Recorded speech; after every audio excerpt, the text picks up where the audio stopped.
Judges chapter 15. After a while, during the wheat harvest, Samson went to visit his wife, bringing a young goat as a gift. He said, "I will go to my wife in her chamber." But her father refused to allow him to enter. Her father expressed, "I thought you utterly despised her, so I gave her to your companion. Isn't her younger sister more beautiful? Take her instead." Samson mused about this situation, thinking, "This way, I'll have a legitimate reason to harm the Philistines." Samson then captured 300 foxes, tied them tail to tail, and attached a firebrand between two tails. Setting the brands on fire, he released the foxes into the Philistines' standing grain fields, vineyards, and olive groves. The Philistines questioned, "Who did this?" The reply was, "Samson, the son-in-law of the Timnite, because he took his wife and gave her to his companion." Infuriated, the Philistines burned both the woman and her father. Samson declared, "Although you've done this, I will still take vengeance upon you and then cease." He struck them with a great slaughter, then went and stayed at the top of the rock Etam. The Philistines gathered in Judah and positioned themselves in Lehi. The men of Judah inquired, "Why have you come against us?" The response was, "We've come to capture Samson and do to him what he did to us."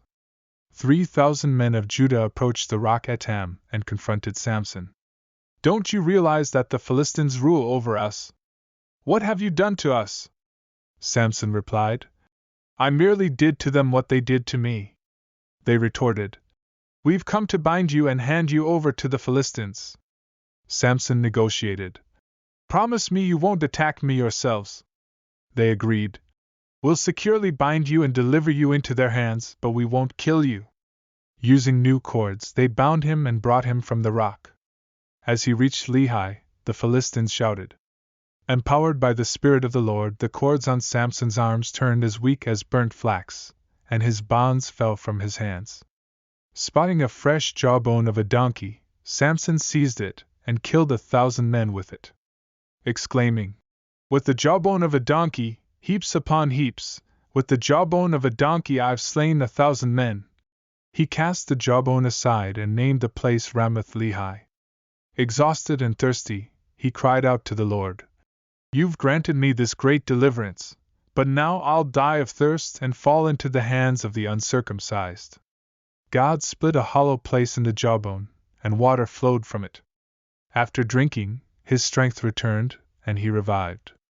Samson named the place Enhakkore, meaning, "the spring of the one who called," which remains in Lehi.